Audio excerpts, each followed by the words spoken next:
Hello, and welcome to Streamline Business Processes with Power BI, Microsoft Flow, and Power Apps in SharePoint Online. Just a few housekeeping items to begin with. The slides and presentation will be available after the webinar. Please type your questions in the question pane, and they will be answered at the end of the presentation. So my name is Elizabeth Brown. I'm a business solution consultant at Corporate Renaissance Group. I've worked here for the last 5 years. I've been working with SharePoint since the earliest version of SharePoint, 2003. I've been working with Power BI, Microsoft Flow, and Power Apps over the last couple of years. They're newer products, so I haven't been working with them as long. Okay, so the agenda today, we're going to talk what the Power Platform is. We're going to do some demonstrations, discuss the licensing for the various licensing options, which is a little bit complex, so hopefully there will be some light shed upon that, and then we'll have some time for some questions at the end. Okay, so what is the Power Platform? It's Power Apps, Microsoft Flow, and Power BI. So Power Apps is sort of like, it's a customization view that allows you to create custom no-code applications. They can be created very quickly. We'll actually show you how quickly you can create one in this demo. Microsoft Flow is a workflow product, and Power BI is a reporting tool. So why are they so important? Because Power Apps allows you to create an application tailored to your organization really quickly. You don't need to be a developer anymore. If you know how to write Excel, like in Excel, you can actually go in there and say, hey, I need to write like an if statement, like if this field, then do this calculation, then do that calculation. You can probably, yeah, you should be able to do Power Apps with that. Like, there's basically like some ifs and stuff, but if you can do it in Excel, yeah, you can do it in Power Apps. You might need to do some Googling and do some like learning, but yeah, it's about the same level of skill. Microsoft Flow's automatic workflows, they save you time and energy, and they have lots of connections. It's not like it's a SharePoint workflow. SharePoint workflows have been around for years. Microsoft Flow connects to SharePoint, it connects to Outlook, connects to across the Office 365 world. So you can use a Flow to talk to an Excel file. You can say, hey, write data to an Excel file from the Flow. And not only with Microsoft, you can use Flow to talk to Salesforce. You can use it to talk to, you have a SQL server on your premises. You can talk to custom SQL databases. You can talk to Google Docs. There's a lot of connectors. And Power BI, it allows you to like create reports really quickly and to interact with your data really quickly. And they all work together, and they work across the Office 365 world. They also work across the Dynamics 365 world. So for people who have worked with, they had Microsoft, they had like a CRM product, they had CRM 2011, and that sort of evolved into Dynamics, and Dynamics is, so that's a whole big kettle of fish. This and the Power Platform will work with Dynamics 365. In this one, we're talking more about Office 365, so how you can work with SharePoint instead of Dynamics. The products are going to work the same. Like what I'm showing you with a Power App, you can use the same sort of functionality if you're going to create a Power App based on Dynamics 365. The licensing can be a bit different, but for this presentation, we're going to talk a little bit more about the sort of SharePoint side we're not going to really discuss what you can do with Dynamics. But there's a lot you can do with Dynamics as well. So in the past, if you want to create a custom web app and custom reports, they were expensive to create. You had to maintain the code, like there's different technology changes, so you'd have to make updates. And you need highly skilled developers. And if you were storing data, you would need database amends, and you need to like structure it more. And the reporting tools like SRS reports were based on the structured databases. I mean, you could take an SRS report and connect it to a SharePoint list, but it was tricky. I mean, now it's really easy with Power BI. You can just connect directly to a SharePoint list. It's really, really easy. And so, yeah, Power Apps, no-code solutions. You can have lots of different systems integrations with Microsoft Flow, and you can create powerful reports with like a whole bunch of data sources, not just a single data source. You can connect to about 5 or 6 in a Power BI report. Okay, So what I'm going to do is, this scenario is, I'm going to actually show you how to create a Power App from a SharePoint list. And so the sort of scenario that we've been thinking about is, there's a property management company, and they've got a bunch of properties around Ottawa, and they have inspections that they want to schedule. So they want an app for their inspectors to kind of bring up on their phones. They can look at it and say, okay, these are mine, these are the inspections I'm supposed to do this week. And so then they can go off and do them, and they fill them out and make notes. And then if they notice something during the inspection, that there's like a service deficiency, then they'll say, hey, there's a deficiency. They'll make a note, and then that will send off a service request. So that's what we're going to do with the flow afterwards. And then there's like sort of some reporting based on all these like tracking of inspections. And so then we'll show you how to create a Power BI report based off the SharePoint list. So basically, I'm going to just flip to SharePoint here. So on the site here, I have this inspections list that you can see. And I just put some data in here to just kind of show it. So we'll actually use this list, but what I want to do is show you how I created the list, because creating a list to store your data in SharePoint is really, they've made it very easy. So I'm just going to go new, and for the purposes of this demo, I'm just going to call it inspection. So, yeah, we don't have to show it. Okay. And so, I mean, basically, I just need to think, okay, what sort of data do I want to capture? Okay, so because it's different properties, so I want the location. So I'm going to pick the location column type. If you're trying this in your own SharePoint tenant and you're like, hey, I went to create a list and add column, and I don't see this location type, it's because it's not been released yet. This is a new feature, and it gets released to different tenants, which is like your organizational subscription to Office 365. Gets released to them at different rates. And so it's been released to this tenant, but I know it's not been released to every tenant, so you might not actually see this location field, but I'll just add that in there. So we want a notes column so that they can make notes about what they're seeing in there. We'd want a column to say, yeah, actually, service is required, so we'll just have a thing here, service required. One of the things, and then we're going to set the default value to no.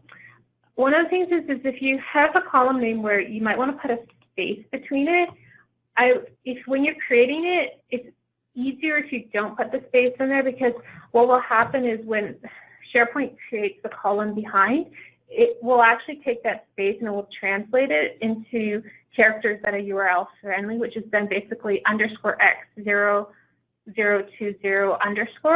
And that means that every time you want to reference that, you need to add that in there.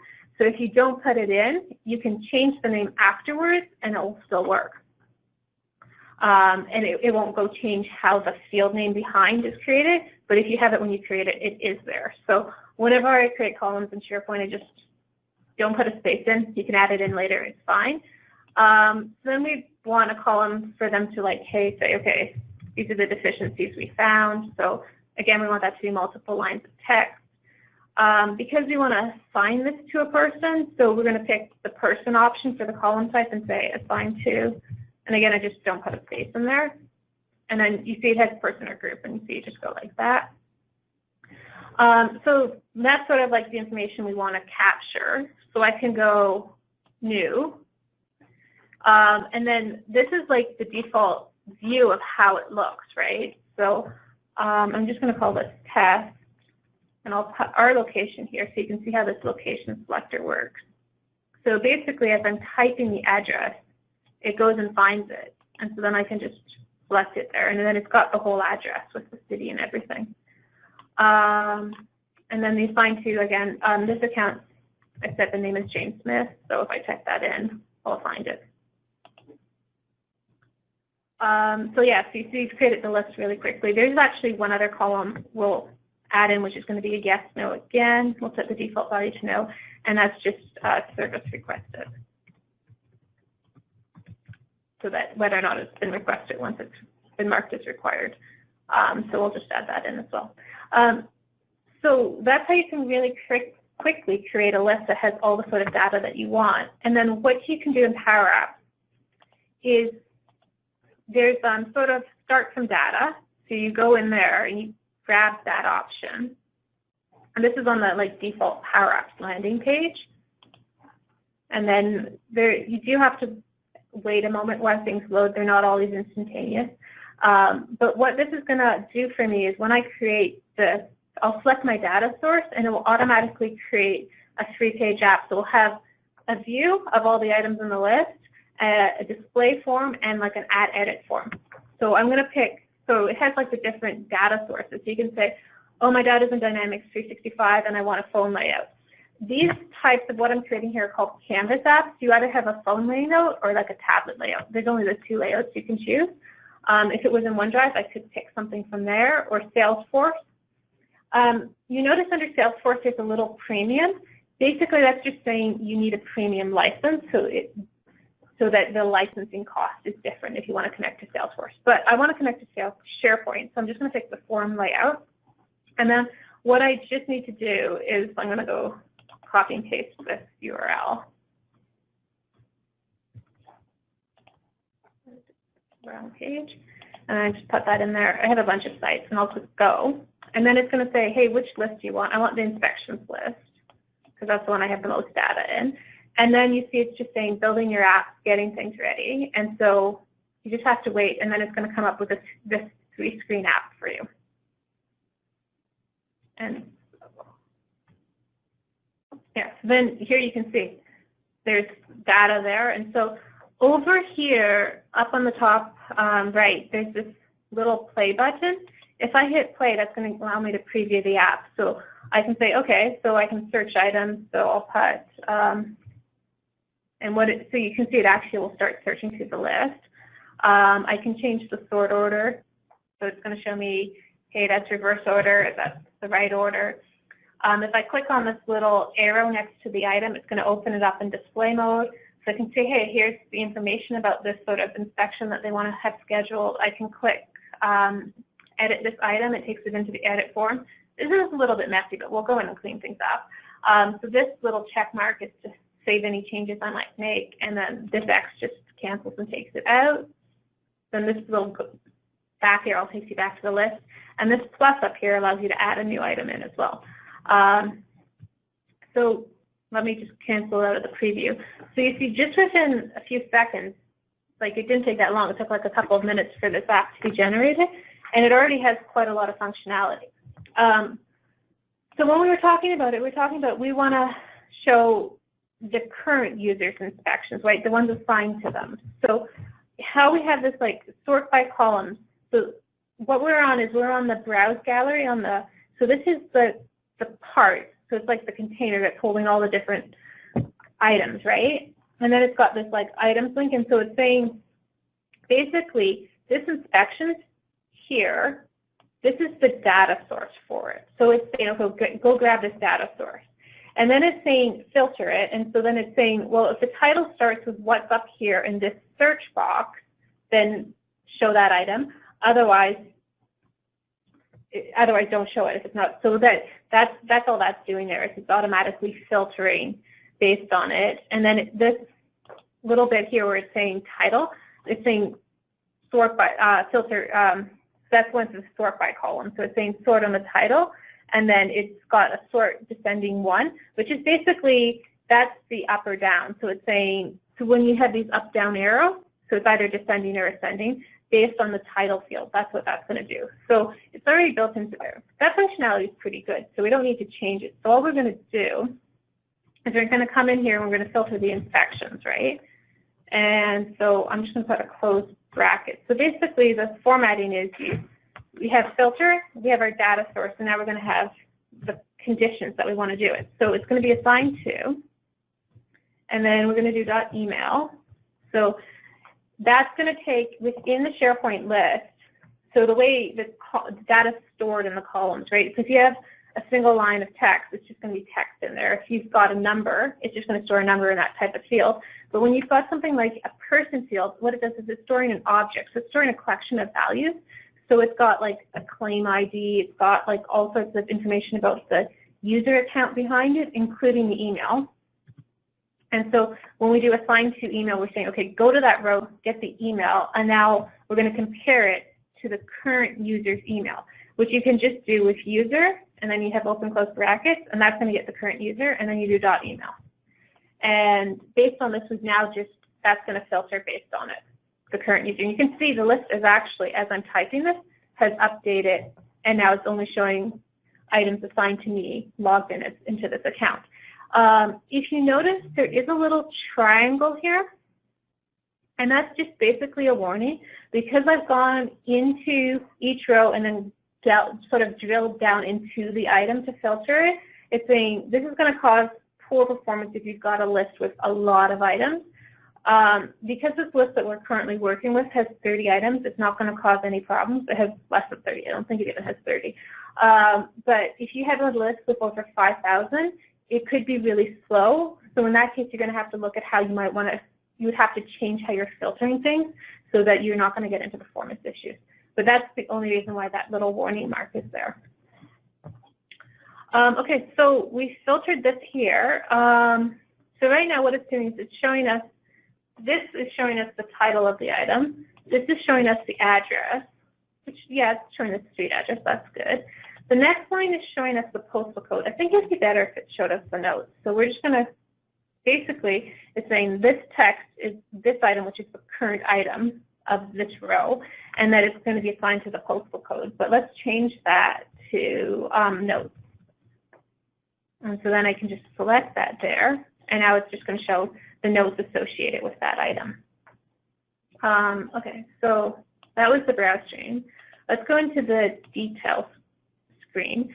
So again, it just looks a little bit messy. So if we click on the details form here, and then we go over here and we click on inspections, then we can see how the data is set up.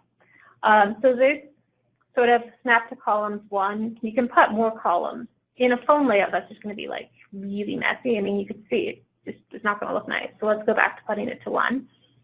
There's a couple of layouts. We can do a horizontal layout. Again, on a phone, it's not so good. It's better, I think, to go with the vertical on a phone. If you're doing the sort of tablet layout, then you might want to change that. For this, we're going to say this company only works within, they only work within Ottawa, so they don't really need the city or stuff like that. It makes more sense to have the street above the postal code, so we can change it like that. Let's take out away the name. We have the notes there. Maybe we'll add in efficiencies, and so then we can add in a new field, and we can add in attachments as well. So now we have more information available. So this title here is set to location street. If I want to come over here and edit it, you see there's a little lock, sort of little lock on it. It's just saying that it's not allowing you to edit it. If you want to, though, you're going, no, I don't like how that looks. You can just go to advanced and say unlock it, and then you can just say, okay, let's change the text to just make it street. And am I not? Actually, I should probably. It picked up the, I want to put it in quotation marks with what I want to, yeah. And then I can do the same thing with the location postal code, is just unlock it and then change that text name to postal code.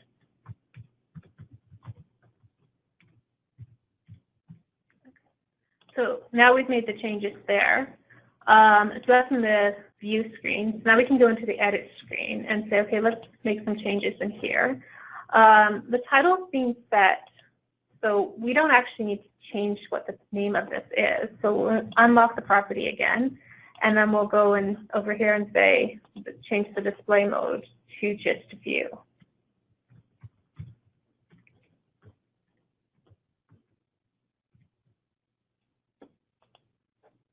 So now that's just set to view.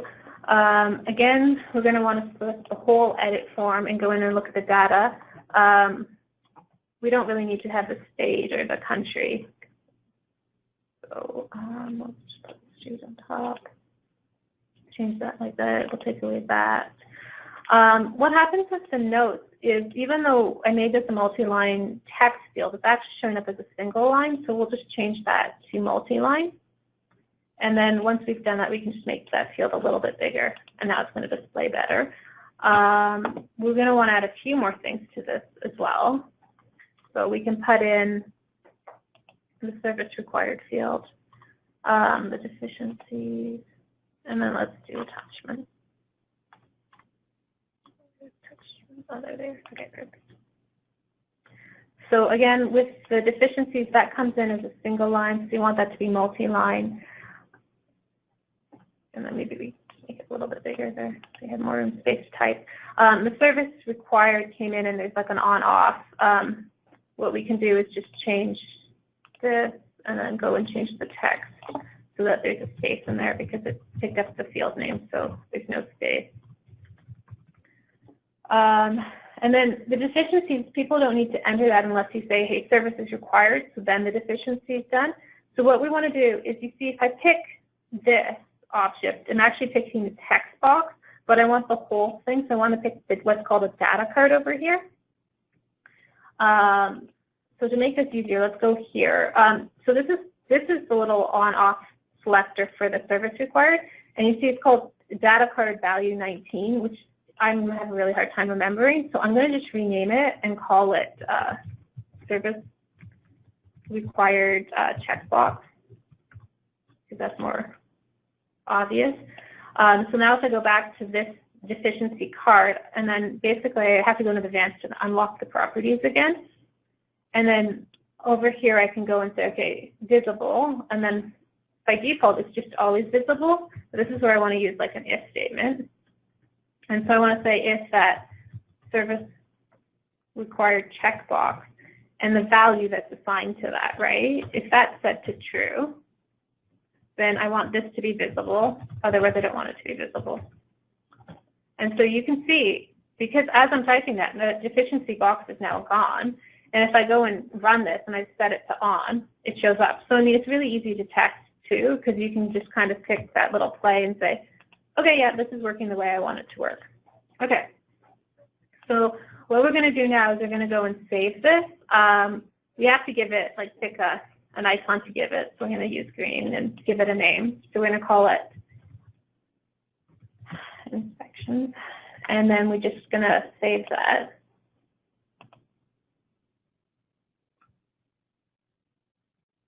And so this is just going to be saving it, and we just want to make sure that it's published.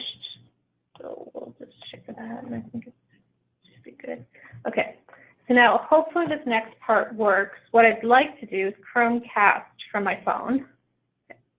And the last time I tried to do this in a demo, it didn't work. So I really hope this does work.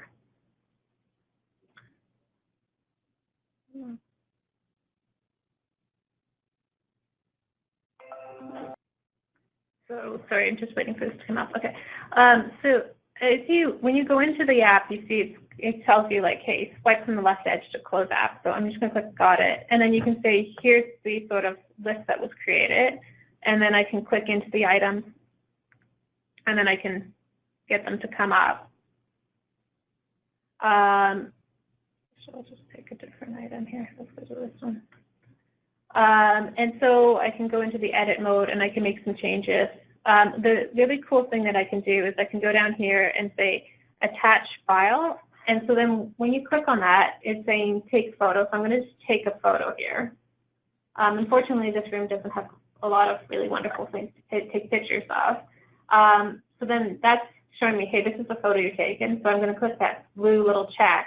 And now it's being attached. And then if I go up here and I click this check mark, that's now been submitted. So I've now attached an image to that inspection record. It just takes a moment so you can see that, hopefully you can see that there's like some little dots going across the top. So that's just saying, okay, it's been submitted, and now that's been saved.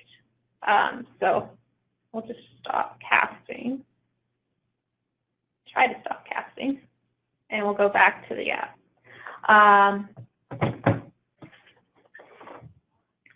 So pretty quickly, I was able to create an app that now works on the phone that allows people to go see their own inspection records that they're supposed to do, go carry them out, make notes, say, hey, is there service required?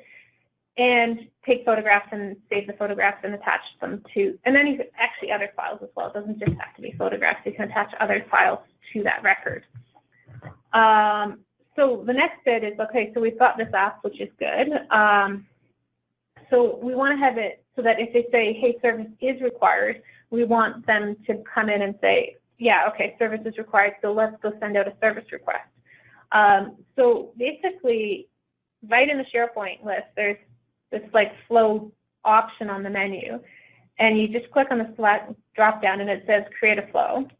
And then when you click that, over here it's got all sorts of different options. So there's like this one here called start approval when a new item is added. So if you're doing something like a vacation, a leave request, you can, or any other thing where you think, okay, yeah, we want this new item to be approved, you have a list that will do that. That will basically, when you select that, you really don't have to do very much. It will automatically create the whole flow and publish it. There's very little to create that full approval. In this case, we don't want to do that, so we're going to pick something else. We're going to, so you can see, like, these are all the templates built out of the box. That there's like lots of different items, like, oh, post a message to Microsoft Teams. You can post to Slack. You can, you know, there's connections from Yammer as well. There's connections to Dynamics 365, connections to Planner. There's this one, when a new item is added. We don't want to do it when it's added, though. When an existing item is modified, complete a custom action. So we'll just pick that template, and then it's going to go into Microsoft Flow, and it's basically going to say, this flow is going to connect to SharePoint. And so you can just say, okay, I'm going to continue. And so you're just granting it permission. And then it will load the sort of default template, which in this case is, okay, existing item is modified. And so then what we want to do is we want to put in a condition here. Sorry, I'm going to the built-in. And so we want a condition. And so if I knew that I was going to have a lot of conditions in this flow, I can actually go in and change this, so I can rename it. So I can say check.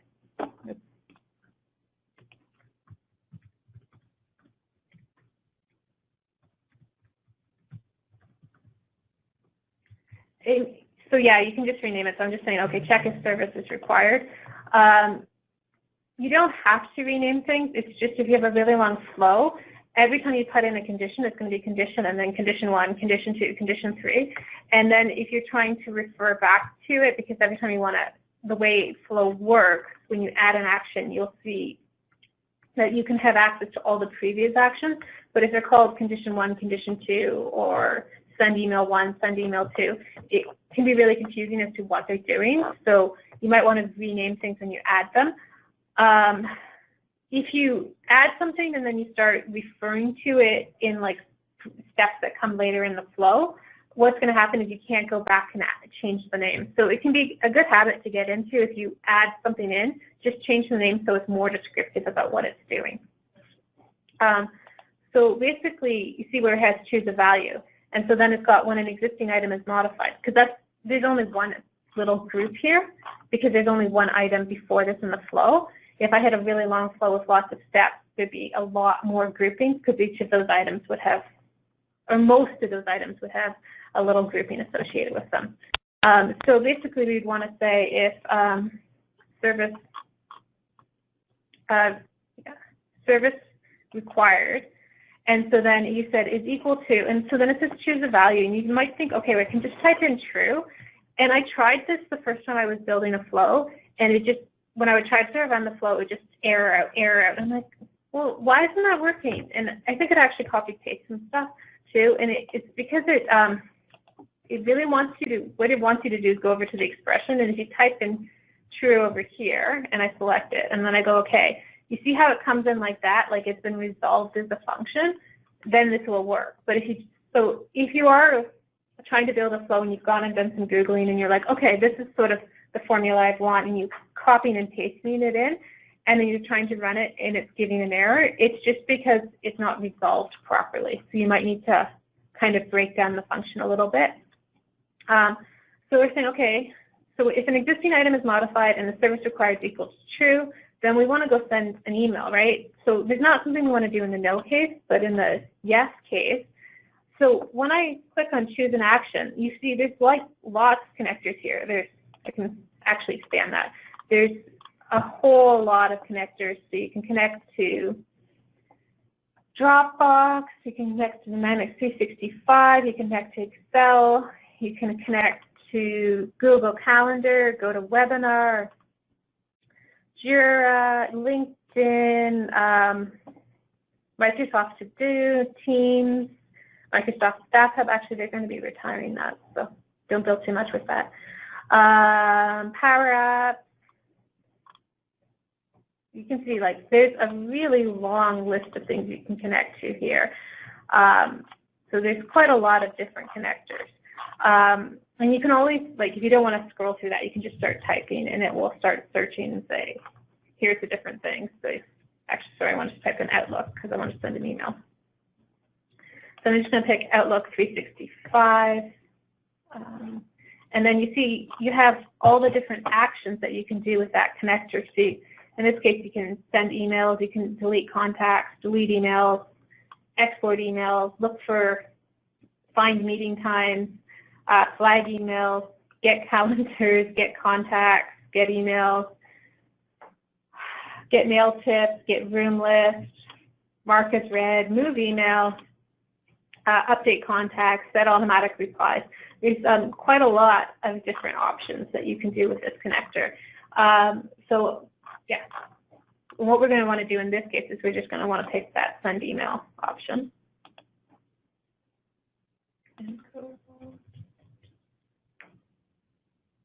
One second, I had put it in a text file. I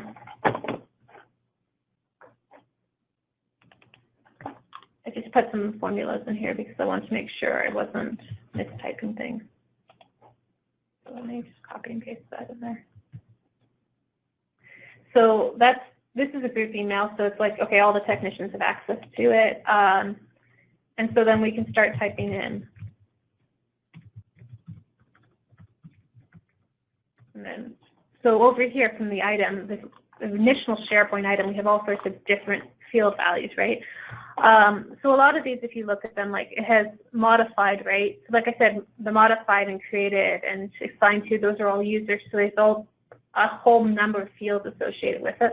So it actually breaks it down. So you've got like modified by department, modified by display name, modified by email. So then this is the title of the item. So we have the subject line, and then we can actually just come in here and say, okay, add a whole bunch more details from the actual inspection, right? So people will get them. And so then they can see the notes that were entered, so we can add that in. We can say like who did it. So what we'd want to do is get the assigned to and then the display name. Because if we pick the claims, that's just going to be like, it's going to look like a gibberish screen to most, sorry, like just a string of gibberish to most people. So the display name is going to be the best option because then they'll really know what it is. They want to know what's wrong, so we can enter in the deficiencies here. So again, we just scroll down. Oh, I'm sorry. There it is. And then if there's other things you want to add in here, you could, because there's a lot of different options. So you could say, oh yeah, right, put the location, which one it was. So you can break that down and put like postal code and all that. So that's going to send out the email, right? So you can just hit save, and that's going to save it for us. And then you see it has that little like saved thing up there. Basically, it gave it this name by default, which is when an existing item is modified, complete a custom action. So just pick the template name. That's not a really useful name. So, I mean, I can just go and say service request notification and just change the name like that. And then that's just going to save it and change it. So that will work better. So the way this is currently set up is because we're saying if the service required is equal to true, then go send this email. But that means that if the service is required and it's equal to true, send out the email and then we modify it later on, then that's going to send out another email. So we're going to actually just change this, so that we're going to have another condition added to this. So the way to do that is you have to make it edit in advanced mode, and then we can add in an and statement here. And so basically we're saying, okay, if the service required is true, and then if we have service requested is false, so I just need a closing statement, and then I just need to go change this to requested. Yeah, so we're just going to change that. If I have typed that correctly, then I will be able to save this and it won't give an error. So I have been able to save it. Okay, so we're going to just add one more step here. So we're going to go in, we're just going to go back to that item in SharePoint. And we're going to say, up. So we're going to, so again, you can see with SharePoint, when I pick the SharePoint connector, there's a whole bunch of different actions you can do. You can get items, you can get file properties, get attachments, create files, copy folders, set content approval status, delete attachments, delete files. But what we want to do here is we want to update item. And so then, again, I just need to get that. Grab my list URL. If you notice when I'm copying it, basically I want to get the site URL. So I'm not copying everything that's here because that's going to take me to the list URL, which will then just cause problems. When I'm doing it here, it just shows me a bunch of different site collections, and because this is used for testing and stuff, there's a lot. So if you just do enter custom values, then you can copy and paste into there if you don't see the site that you want to select. And then we just pick the list that we want it to run off, and then we have the ID. And so this is the unique identifier of the item to be updated. So basically it says when an existing item is modified and like send an email. So these are the actions that occurred before in the workflow. And that's why I'm saying you might want to make sure when you're naming them, because they're going to show up here in the groups, right? So we just want the ID. Now, when I set up this list, I didn't make any of the additional fields I added required, but by default, the title is required. That means I have to refill in the title, which means that I have to say the title is set to so I just reset it back to what it was. It's not going to work if you don't do it. For all the required fields, you need to put values in. And then the yes, no fields, you need to put values in. In this case, we want them both to be yes. So we can do it like just select the yes from the drop down. For this one, for the service required, we can say enter custom value, and then it will show you. And again, this time this list has been filtered because it's only showing you things that are yes, no values. So you can just set it back to what it was before. So you're saying, okay, just write back the same value. It seems a little weird, but that's just the way Flow works, that if you're going to write back to an item, all the required fields need to have values, and fields that are yes, no need to be set. And since we want the service requested to be yes, that's good. We're just going to put it like yes, and we'll hit save. And so now we can go in and test this workflow. I do need to do one little thing first. So you notice I hit save, and I think you saw that the saved kind of came up. But Flow will do this all the time, that you're going, wait, changes you made may not be saved. Okay, well, I'm going to do cancel, and I'll do save. And I'm like, yeah, I see that saved. And then you click somewhere else, and it's like, leave site, changes you made may not be saved. It's just, it pops that up all the time, even if you just saved it. So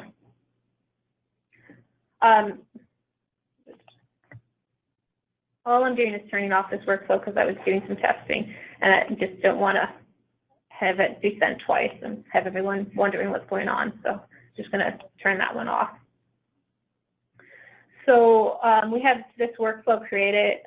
So basically, I can go back to this list and just pick anything where the service required set to no, go in and edit it. I mean, I could do this in the Power App. I'm just doing it here because we don't have forever. So then what that's going to happen is that's going to trigger the flow. It might not run instantaneously because it sort of pulls it, and it will start running it. So we can refresh this and see if it's run. Sometimes it's really quick. So it hasn't run yet. And because we don't have forever, what I'm going to do is come back in a little moment, but I'm just going to start talking about Power BI. So in order to create this custom report, we're going to use the Power BI desktop. So this is free.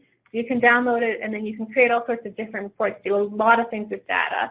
And you can publish from here to PowerBI Pro to like the sort of web application from the PowerBI desktop. So I generally just use PowerBI desktop to create reports and then publish it.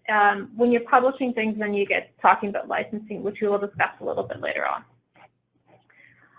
So this is just the landing page. We want to get data, so we can pick it from here, or we can exit out of that and go here, get data. And then you see it's got Excel and then a bunch of different options. So we'll click on more, and then it's going to give us a list. So what we want to do is we're going to just want to connect back to that SharePoint list, right? So if you're doing this and you're using SharePoint list, you have to be careful because there's actually two options. There's a SharePoint online list and a SharePoint list. The site I created was in SharePoint online, so I need to make sure I pick SharePoint online list. And again, you can see there's a lot of different connectors here because you can connect to Azure, you can connect to Dynamics 365, you can connect to Salesforce, Google, Excel files, Facebook, Marco, MailChimp, GitHub. I can't even read them all. There's too many. There's so many connectors. So I'm going to pick SharePoint online list. There is a SharePoint list option, but that's going to do an on-premise SharePoint. And so if you try to connect to a SharePoint online list using that one, it's going to fail because it just won't be able to authenticate properly. Do I still have it? Yes. Okay. So just put in the site URL, and then it's going to show you. It might ask to authenticate, but because I've been playing around with this, I don't know if it's going to ask me to authenticate. So again, it's just opening up. And then what it's going to do is it's going to show me all the different lists on this site. And so, yeah, it's showing you all the lists. So I'm going to pick inspections. The other thing I want to do is, you see there's this one down here called user information list. I'm going to pick that right now. So it's going to be included. I'm going to hit load, and then it's just going to load these items. I'll explain more about why I'm using that user information list later on. But it will be really useful. I just don't want to. I'll get to it. So I wanted to do it now so I wouldn't have to come back and do it later. So what we're going to do is I'm going to pick this one here as a line chart. So I'm going to say I want sort of a line chart that's going to show me the total number of inspections, like sort of per month, and then and then the service calls. So I could see like how many inspections, how many service calls. I could add another one. I'm going to do sort of a bar chart. I want to see. So what I'd like to see is like the number of inspections by user, right? And then I'm going to add this one over here, which this one is actually. So the first two I added, those are part of Power BI. You just get them out of the box. This is an add-in, so you can go and get a whole bunch of different add-ins. So this one's an add-in, and it's got a graphical sort of map interface. It's called GIS Maps for Power BI.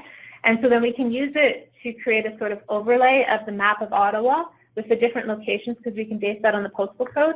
And then we can put like a dot size, and we can make the dot size bigger or smaller based on the number of service requests from that location. So that's sort of how we're going to want this dashboard to look. We're going to go into the data here, and we want to be in inspections, right? So one thing you can do is you can come in and just say, oh, delete columns and stuff. You're like, it's not actually deleting it from the data source, it's just removing it from here. Or you can come in and say hide in report view. The reason you might want to do this is because if you're doing drill downs into data where you're like, oh yeah, I want people to drill down, I want people to drill down, which is really, that's kind of cool. But then if they're drilling down and they're seeing like, especially if it's a SharePoint list where you've got things like compliant asset ID, you're going to be like, what is this? So hiding it or just removing it would be a pretty good thing to do. So what we wanted to do is we want to have some new measures here. So because we were saying we want it like the total, actually I'm just going to do some copy and pasting quickly. So we want like the total number of inspections. So we're just going to count for the number of inspections for that one.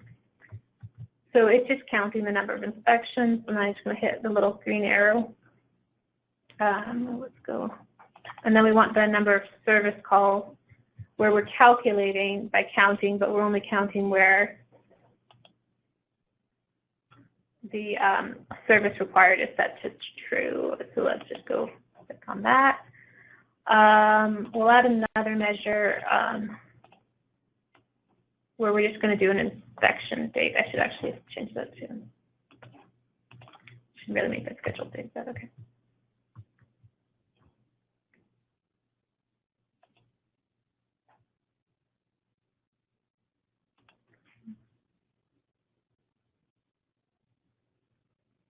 This is not working. Okay, I'm just not going to worry. I am watching the clock because I don't want to make it.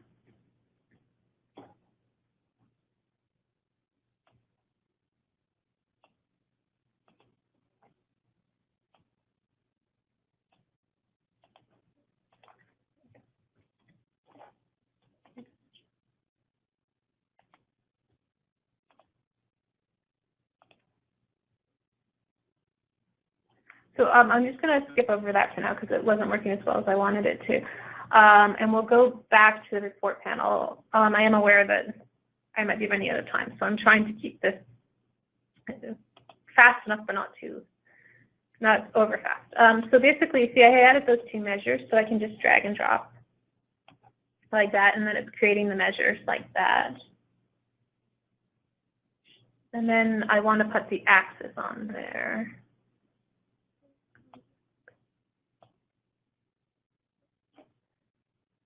I actually didn't want to.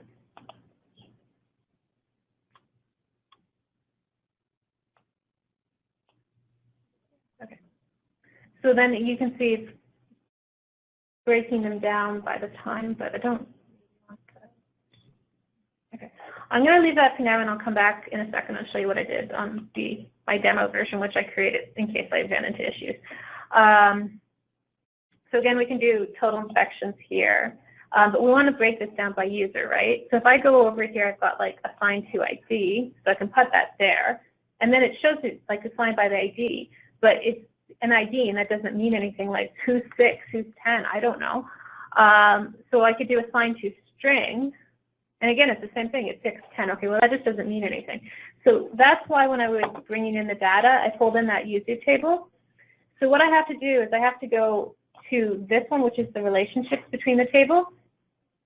And so basically, you see there's this ID here for the user info, and then that's got all the information about the user. It's got like their name and email and all that stuff. And so what I need to do is come down to assign to ID, and then I can just create this relationship here. And so now that relationship's been created, it's a one-to-many, and I can go back in here, and the table does show up. It's just down here for the user information. Just expand that. And then I can just go and grab that name and drag and drop it over here. Ooh, I don't want that name. I want the display name.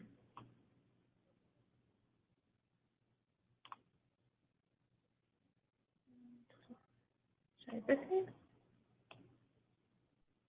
Yeah, it's still showing the, I don't like that name. Because that's more like the username. Do first name though.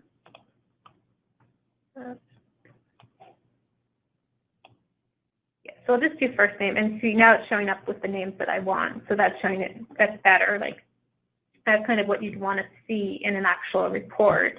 If I go to this one over here, so basically I can grab the postal code.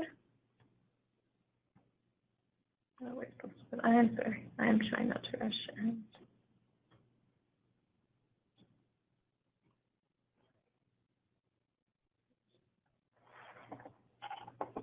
Okay, here's postal code. Okay, so when I find the postal code and I drag it on there, and so basically it's just going to start plotting them. So you see here we've got a map of Ottawa with those different postal codes located, and they're just like in each a little green dot. And then what I could do is I could say, okay, well, based on like the total inspections, let's make the size of that dot based on that. And then you can see the dots change. So there's like more inspections here than there were there. Or you could do like service calls and stuff. So you could say, change it based on the service calls, and then that's going to change that dot size again. So, and yeah, you can actually see where the different locations are. So it's kind of really cool that you can do that so quickly. What I'm going to do for 1 second, let's just go down here.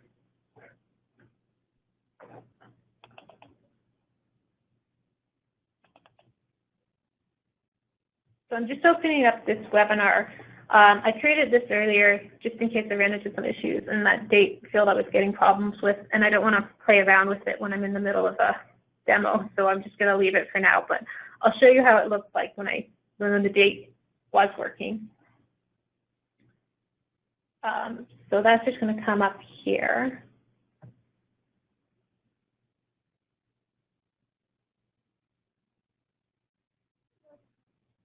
Yeah, so you can see it's got inspections and calls by month.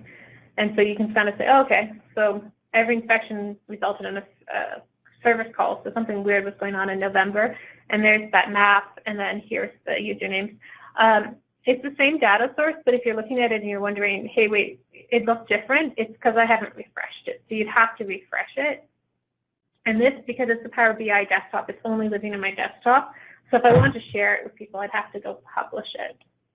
So I could basically publish it, and that's publishing it to Power BI. And so then it's saying, hey, where do you want to put it? So I'm going to put it in my workspace. If you've got different groups and stuff, you can share it to a group, and then people in the group are going to have access to it. Okay. So what we're going to do is now we're going to talk about licensing. Actually, sorry, before I do that, I should go back because I was talking about that flow.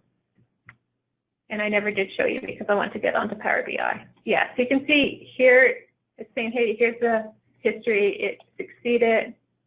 And then you can go in and see like what steps were taken, and yeah. And then it was saying it didn't see it, okay. And so then it would send out an email and you get a notification. So we'll go and talk about licensing because we're running out of time. So you have the Power BI desk. Oh, sorry, I want to talk about Power Apps. So Power Apps, there's these 4 different plans for Power Apps. So there's Power Apps for Office 365, there's Power Apps Plan 1, Power Apps Plan 2, and Power Apps for Dynamics 365, right?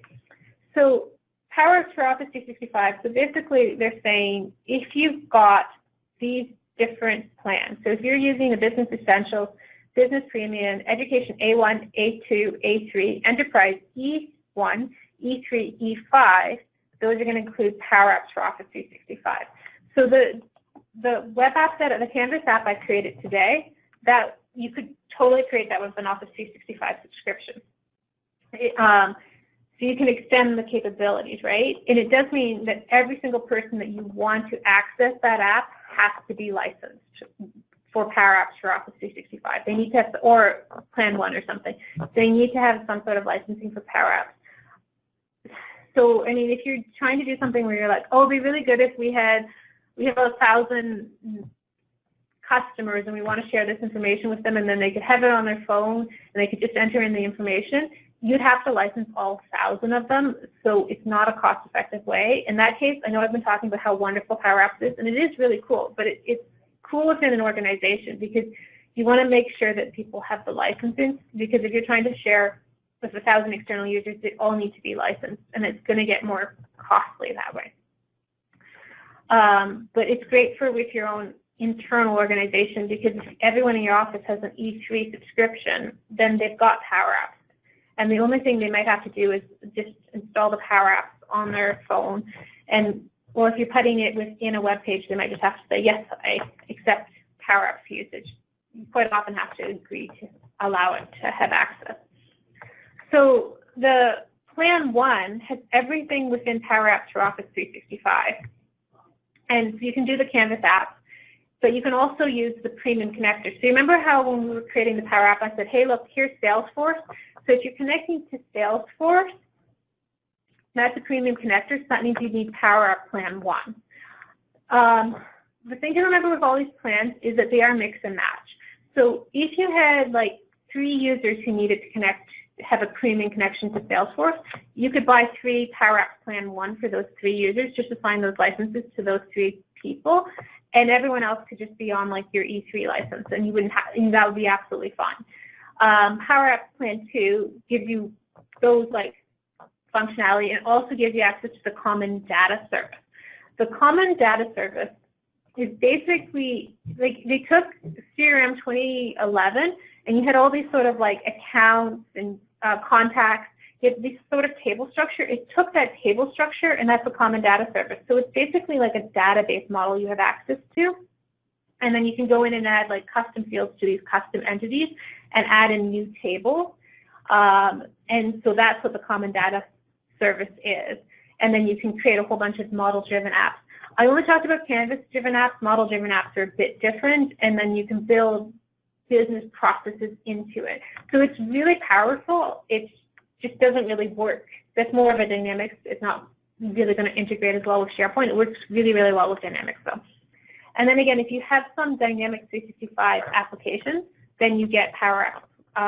You actually get Power Apps plans too. So it gives you quite a lot. The other thing about it is, sorry, I think Microsoft just makes things really kind of confusing. So if you scroll down and you look at Power Apps for Office 365, and you look at what the sort of performance capacity is, flows per month, so it also includes flow as well. But then there's also separate flow plans. There's like a free flow and a flow plan 1 and a flow plan 2. And if you look again, it's like the connectors are the difference, how often it's going to run, whether it runs every 15 minutes, whether it runs every 3 minutes, whether you have to make a lot of flows, and the number of runs per month. And when they talk about the number of runs, that's the number of runs per user in your tenant. So if you had, so with flow plan 1, if you had 3 users who had this license, you would have 4,500 per user, but each user doesn't have to run that, right? So you have quite a lot. And then it's again included in some Dynamics plans and some Office 365 plans, but it's confusing because that's also included because the flow is included as part of the Power Apps. So those are the plans for flow.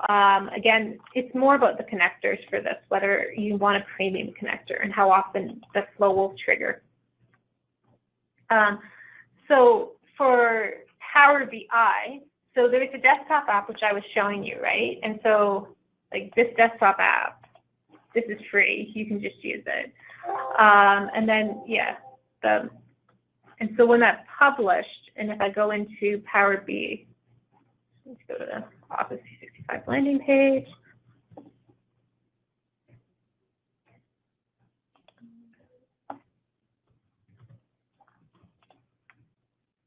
So if you're managing through here, so then you have to have what's called like a Power BI Pro.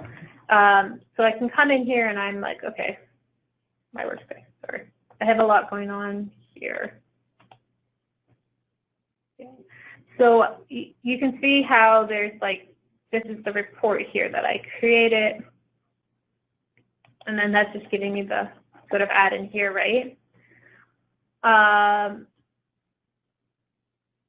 And so then you can actually publish this publicly so that then it's just sort of published and anyone can come in and access it. The other thing you can do is you have within SharePoint itself, and so then if you publish it from here, from the webinar, if you want to say, okay, I want to just make this publicly available and you get a URL, then you can go back and you can just embed that URL in here. The other thing you could do is you can actually put in, like, there's a little Power BI. But in order to put stuff in here, so you can just add a report in. That's not a huge problem, right? Because you just got to come over here and say, okay, I want to create the dashboard. And then oh my gosh, I'm running out of time. I'm sorry, I'm running over. So you can see if you publish to web right here, then that's going to be publish access, but it's going to be like kind of horrible URL. But as long as they have access to the URL, they have access to the report. But if you pick this embed in SharePoint Online, and I take this embed link, and I just copy and paste it and put it over here in SharePoint, and it will show up in a second. Come on, just refresh. The only problem with this is that everyone who comes in and wants to view that report using this Power BI web part, they all need to have a Power BI Pro license at least in order to view it.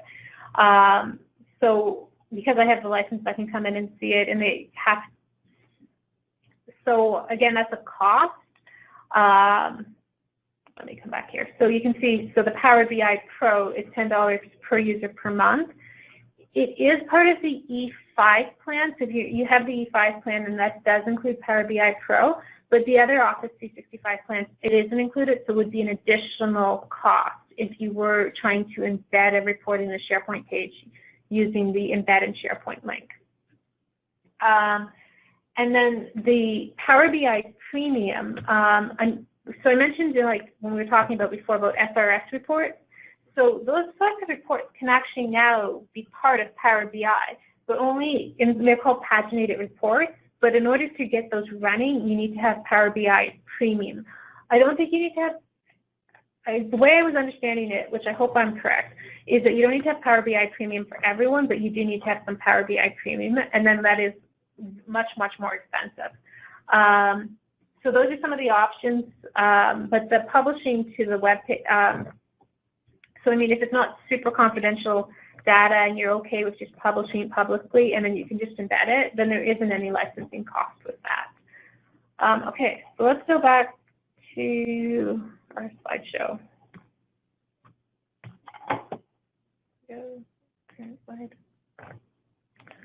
So again, like with the Microsoft Flow, you can create the approval really quickly. And you can saw with the Power BI how you can create things really quickly. It doesn't take long. I mean, we've been a little bit over an hour. I'm sorry for that. But we have been able to create a data source, a custom app, a custom mobile app, a custom workflow, and some dashboards, some reports based on that in under an hour. So, I mean, it's pretty powerful how fast you can do this. Again, there's these different licensing plans. But the stuff we did today, depending, I mean, as long as you're okay with publishing the Power BI report publicly, that would just be part of your Office 365 subscription for the most part, as long as you had one of those ones I listed earlier. And so you can quickly create custom apps and workflow. You can quickly create reports. It's really powerful customization with Power Apps and Microsoft Flow.